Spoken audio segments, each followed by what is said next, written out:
Good evening and welcome to Good News on Entertainment. I'm Carly Boyette.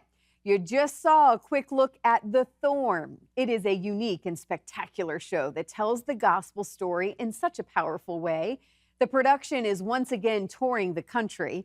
I had a chance to see it in person when it was touring in my area about a year ago. With the unique blend of aerial acrobatics, live music, cutting-edge visuals, the production has inspired audiences across the United States for over 25 years. It was created by John and Sarah Bolin, and tonight I want to give you an inside look at the backstory of this amazing production.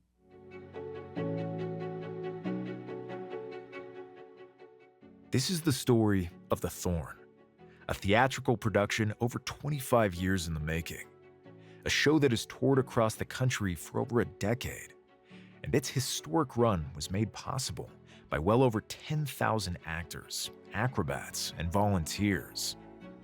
I want to say that number one more time, just to let it sink in. 10,000 people who believe in telling the story of Jesus.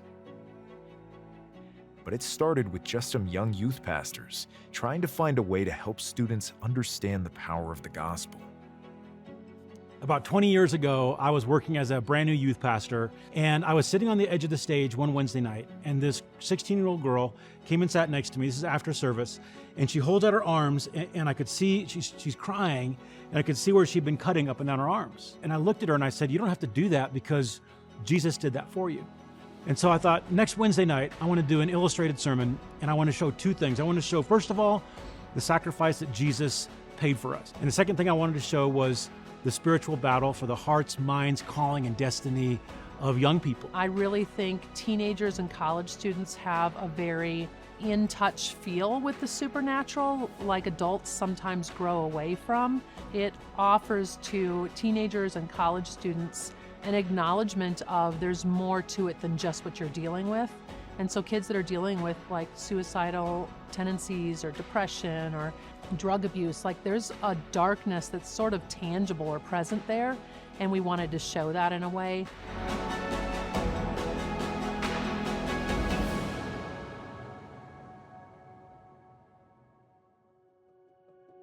On Halloween night, the first show of The Thorn premiered in Colorado Springs. The show took place in the youth room with a couple of hundred teenagers and a brick wall as its backdrop. The youth pastor that was before me had done an illustrated sermon called The Whip, Hammer, and Cross.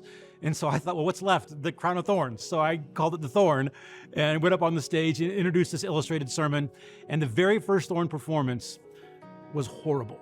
The music was bad, the makeup was bad, the costumes were bad. And for you that were in that performance, you were amazing, but it was not great. They wouldn't let us move the grand piano, so that night Jesus rose from under the grand piano. So in so many ways, the first Thorn show ever was horrible, but I think the Holy Spirit had a thumbprint on it. Over the next few years, the show grew quickly. It moved out of a youth auditorium and into a 3,000-seat sanctuary. The crowds grew just as quickly. I think people had never seen the kind of things we were putting on stage before. I think there was just a groundswell of interest and expectation of what these crazy youth ministry people were doing to communicate the gospel. What I found with The Thorn is if one person on stage was doing something, it was not very entertaining. You have one volunteer and it looks like you have an usher in a bathrobe, but you get 500 people on stage doing something and it's epic. And all of a sudden you have these sweeping scenes. And this was a story that was resonating with people, and I don't know that any of us knew exactly why, except they were coming by hordes and droves, and you couldn't keep people away, and they would park lawn chairs in the lobby waiting for the show to open. After over a decade of performing the show every Easter, The Thorn went on a nationwide tour. The tour felt nearly impossible at first, but it's continued to work through the years because a team of Thorn artists who are passionate about making the show engaging and emotive.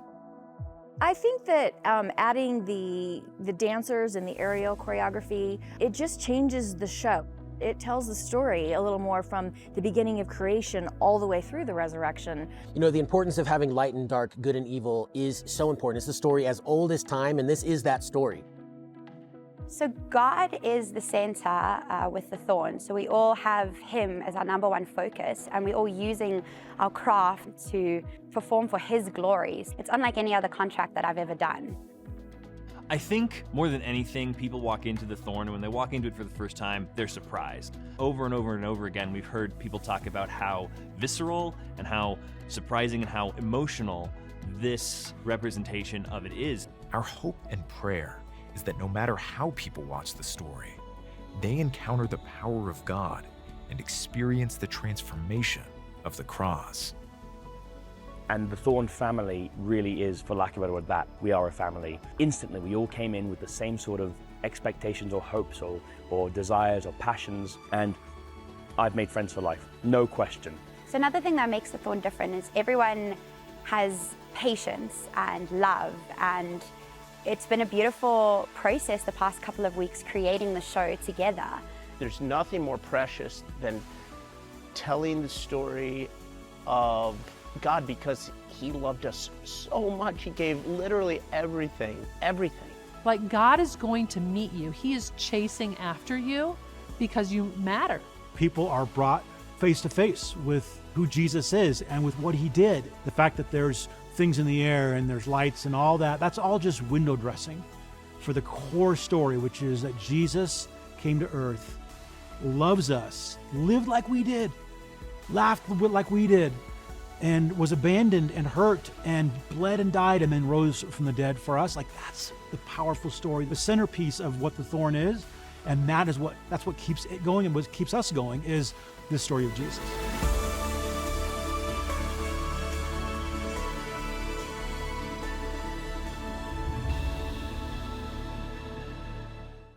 This message of hope and redemption is truly a must-see event for people of all ages. And by the way, the production was also captured on film and turned into a movie as well. Up TV will actually be airing it in April, so keep checking your local listings. In the meantime, to find a show near you and for ticket information, go to thethorn.com.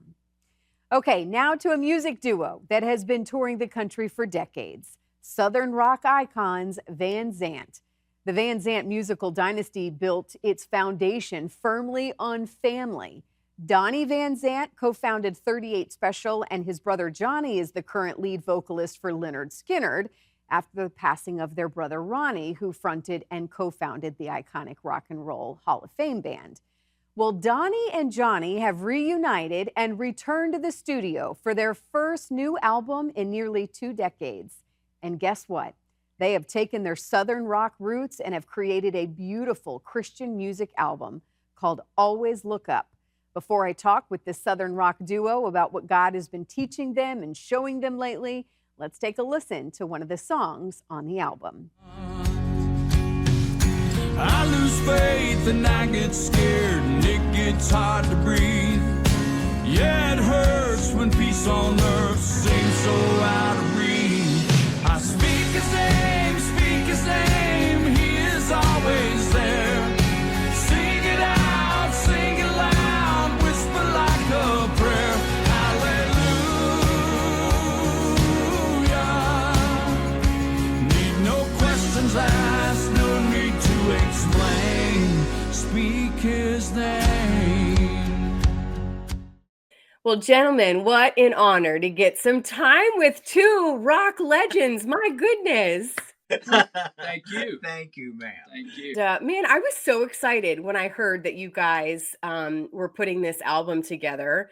Was there ever a moment in time where you go, are we bold enough in our faith to do this? I mean, this is you guys are known for, kind of doing things outside the box anyways. But was it ever a cause, to pause and say, well, are we ready for this? You know what, this was in our bucket list of things that we do as brothers musically. So right at the top of that bucket list was doing a Christian record. So. For us, everybody always thinks people in the rock music business are not Christians. But you know what? We've been Christian. We've had Jesus in our hearts forever. And of course, we didn't live it all the time. But as you get up a little older and go through trials and tribulations, you go, you know what? Boy, I sure do need Jesus. never a time, and we're bold about it. We think it's cool to love Jesus. Got long hair from all I've seen and a beard. So no, for us, we love praising him and giving him all glory because he deserves it. Yeah, he deserves it. And I feel like myself, I said, you know what? I tell myself all the time, there's no way I could get through this life without Jesus Christ. Like the album's been out now for a couple of months. What's the reaction been like? Been very good. It's been very good. Yeah. Very good. Yeah, we've had a lot of streams and a lot of stuff, and we went with an Italian company to put this particular album out, which was really, you said it, we kind of been off the wall a little bit because we looked at all the American ones. Everybody just wanted to put it out on the internet, but we're old school. We wanted to have CDs. Believe it or not, there's people who still have CD players. At least our fans. And LPs. And LPs. So we went with them, and they've been great. We're getting ready to hit Christian radio the 28th of February with a song called Awesome God. And you know what? It's been great. It's been an unbelievable ride for us because we didn't know. We were talking about COVID before we went on air here, and basically a lot of these songs were written during that time because the world shut down, and we were like, if any time we're ever going to write songs about Jesus Christ, this world needs a light at the end of this dark tunnel that's happening. And I actually went to my preacher, and there's a song on the album called Jesus Christ, and it's all about the crucifixion of Jesus Christ and his rise back to life, resurrection. And I took it, I called him up, I said, Pastor Mike, I said, I want to come over, and I had a CD player in my truck back then in 2020. I said, I want to play you a song me and Donnie wrote and recorded, and I want to see if you think, what do you think about it? Yeah. And it's a very powerful song, the heavier song on the album, probably the heaviest one on the CD, Always Look Up. And after I played it, he said, that's great. He goes, I want to play it for the congregation. So every one of these songs pretty much were played for my congregation because we didn't know if we were on to anything. We just didn't know. We never wrote a Christian record. Yeah. So we were like, we think it's really good. Hey, tell me a little bit about what God is teaching you in this season of life. This album was really kind of finalized, and most of the work was done during COVID. We're a couple years past that now. What in this season of life, and kind of as you look back at this, crazy career and just, all the blessings you've had over the years, lots of trials as well, where do you see what God and growing you, these days and where you're at? You know what? I'm just blown away by how this record has been, how people have moved on it, I mean, we've got other churches that we're not members of. They're actually playing Van Zandt in the church. Yeah, they're praise group. And then I like reading comments, people have about it, So there was this one young lady who was actually on the verge of suicide. And she listened to some of these songs here, and she didn't do it. She said at the end of it, she goes, after listening to your CD, I realized all I really need is Jesus Christ. Yeah. Payoff for us. So what a payoff. So glory to God. Glory to God. And we said, you know what, even if we put this out and we just reach one person. That was it. We bring one person to God. Our duty to him has been fulfilled for this album. Yeah. And so far it's been quite more than one. So it's been an awesome ride. But you know what? I think for us, we always, and through life in general, you know what? I really believe in my heart that Jesus died on that cross for us.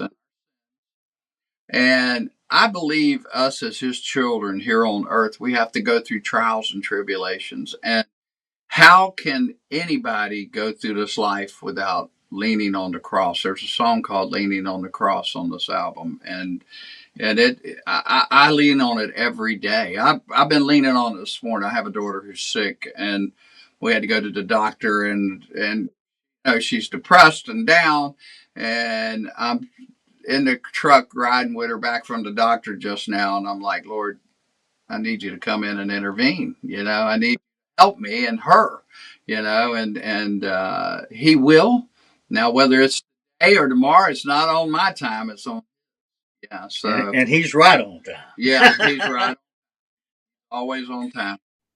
Well, and I think why I get so excited when people like you, artists like you, I think in today's generation, what I'm constantly hearing is people want the authenticity, right? Like they don't want someone that's always polished and they don't want to feel like they're being sold something. There's something about, having you guys have a Southern rock kind of feel, Christian album. And, the hope is that you say, yeah, like, look, these guys have found Jesus and, it's just, we need more of this. And I don't know if that's some of the feedback that you're getting, Yes.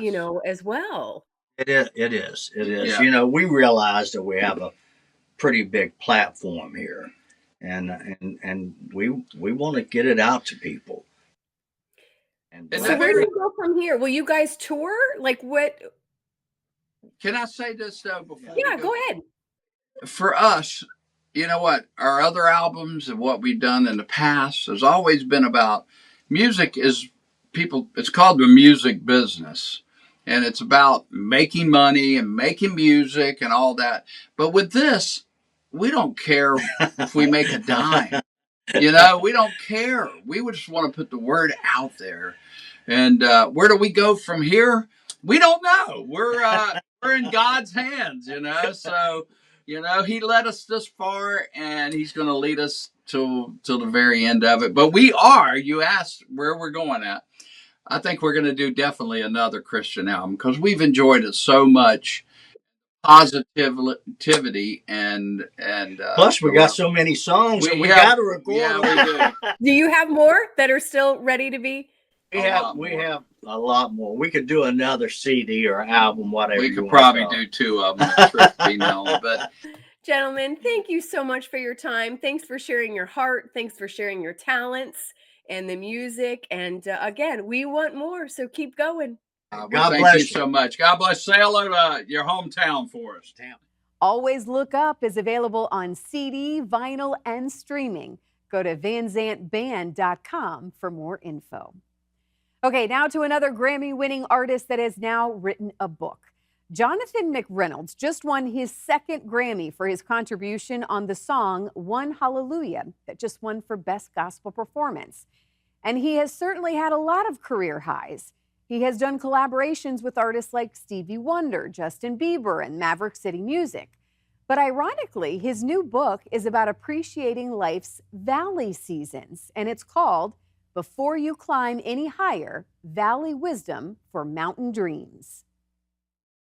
It's been fun getting to know you and your story, and I'm so thankful that you have put your story on paper. Thank you. I appreciate that. It's been an incredible season. It was cathartic for me to write this book, and prayerfully it helps other people. What was it? Let's start at kind of the beginning of what made you want to put this down in paper and really make sure that you spread this message that you have found kind of in your life. Yeah, you know what? So I know that people generally have an idea of mountains and valleys, mountains being high moments, valleys being low moments. But in this book, I kind of flipped that on its head, because when you actually look at mountains and mountain ridges, as you look up the mountain, there's less and less life up there. There's more snow, more thin air. It's just rugged. And you actually look at the valley and it's green. There's a river there. There's life. There's lushness. There's nutrition.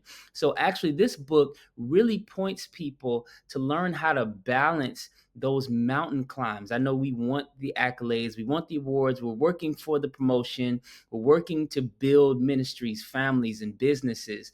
But if you don't get grounded in that lush valley where life actually is, you'll get really consumed by the bossness of your life and the king and the queenness of your life, that you'll forget that you're also a son, a daughter of God. And so I really wanted to point people to kind of just humbling themselves daily, weekly, seasonally in that life-filled valley, because that truly is where our strength could come from.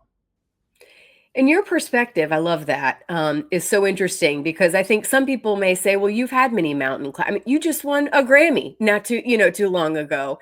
So it may be easy for you to say, that there's all this joy and that you can still find that the valleys are just as important from your perspective. What say you? Yeah, you know, uh, first of all, for most of us climbers, we don't even know what a mountaintop is because even when we get to the top of something, we keep climbing into something else. And so, to be honest, what you do see when you get on top of this mountain, you start really climbing, you see a lot of tired people. You see a lot of exhausted people, a lot of burned out people. We've seen so many of our heroes fall, and I don't think it's because they all just have terrible character or something like that. No, half the time they're just tired. And so I think it's the people that know what it takes to work so hard to, accomplish GOAT status and win the MVP. Those are the ones that we need to hear be honest about the rigors of the mountain. It is not a fun place to stay. Maybe we have to climb, maybe we have to do what we have to do as a part of life, but it cannot be the end all be all of your life. It can't be where you live. It can't be where you stay. No, there's a place lower, and just to the beautiful embrace of just being a child of God, that actually is the place for you to live. That's where you call home. One of the biggest themes of the book is identity. And I think culturally, Mhm. there's a lot of talk right now about identity. We are in an identity crisis, I think, in our culture. For sure. And I think we've all been guilty of it, no matter what the label is that you have, between career woman, mom. I mean, we've all put labels on ourselves and what we think makes us important. Yeah. And that's a hard place to be if something changes in your life and you don't have that title, you don't have that identity anymore. Yeah. So what say you about that and kind of that perspective there? Because man, I think everybody needs to take notes, and really concentrate on who our identity is in. Exactly. Because those other titles can be so stripped away, because they are so fickle, you have to earn them. They're conditional. You might get laid off from one of them. Things change so much that we can't be rooted in the titles that we earn on this mountain.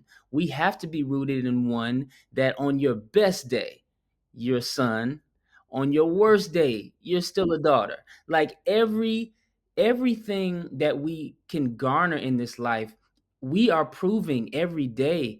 The tabloids are proving every day that it's temporary. There's no amount of money, clout, popularity, fame that you can get that you can just rest on and act like nothing's going to happen. No, I mean, we're finding that even the rich neighborhoods are vulnerable. Even the rich people are not always as happy as we think. And so maybe it's because we're putting our idea of success in the wrong title. And the thing that we've been climbing, looking for, and chasing, we had it all along. As we close here, what are some practical things do you think for anyone going through a valley or what it seems like going through a valley right now? What are some practical things that people can do? Because you say, it's the valley is preparing you for whatever comes as well. Yeah. Anything practical that you can share before we close here? Well, hopefully you read the book. Hopefully you really get to hear a lot of people's actual stories, and you get to know about the reality of the mountain so you can prepare for what's up there. There is isolation up there. There is, some anxiety up there. And so that's why while we're in the valley, while we're maybe under the radar, while we're not dealing with some of the pressures of being out in front of people and on this high altitude, you've got to prepare with some identity. You've got to I call it in the book, it's like a meal plan. Like you have to meal prep. You have to remind yourself of who you are. I have some notes in my phone that when I'm feeling low, I can go to this note and be reminded of who I am and what I'm living for and who's in my corner. We have to just remember that what's up there is not going to help us stay up there. What's going to help us stay up there or reach higher heights is how we prepare on the ground, how we consume the word, how we consume and prepare kind of our own recipe of anti crazy Jonathan things. Like Jonathan, this is you from a more sober mind, talking to your crazy mind. I'm telling you to relax. Is more than what you are actually dealing with in this moment. And so it's just a lot of stuff like that. And I really get into in the book all the process that it took for me to climb down, and then also how I prepared for my next climb up. Oh, I love that. Speaking of next climb up, I have to ask you about music, what you're working on next. Obviously after the book, but this is what I love about the book. Just like music, it'll go on, right? Like it'll have different seasons too. So I love that. But what's Yeah. next musically? I'm excited because, I'm very mody. I'm very like, when I'm in this mode, this is every day I wake up with ideas for this. So we just did my first independent release Christmas album. We just released that. We went on tour with it. That was just 2 months ago. My goodness. And so, we started off this year with a great Grammy win. That's a really cool gas, under the fire. Now we're releasing the book. The next couple months And you were at the Super Bowl, by the way. We went to the Super Bowl, did this really great duet with Tori Kelly. Is my friend, superstar, one of the greatest. And that was amazing. So, I mean, we're working pretty hard, but I'm sure somewhere around April, all of these March showers will bring some April flowers of lyrics and songs. And hopefully by the time we get to the fall, I'll have some music to release. Oh, well, maybe we can check in then. I hope we can. Jonathan, thank you so much for your time. Thank you for sharing your story, sharing your message. I think, it's something that we need more of. And I think when we can share our heart, be authentic about it as well, and shining a light maybe on the mountaintops where, people like you have really had a good look and seen who else is up there and what's really going on. Yeah. So we just, again, really appreciate all that you're doing for the kingdom. No, I thank you so much. I appreciate you. You have climbed some mountains yourself. And so I'm just really grateful that you invited another climber to your show to talk about it. Jonathan's book, Before You Climb Any Higher, is out now, and you can find it where most books are sold, including Amazon. I want to thank you so much for tuning in tonight. I hope you enjoyed tonight's show. I'm Carly Boyette, and I look forward to seeing you next week right here on your Christian Television Network.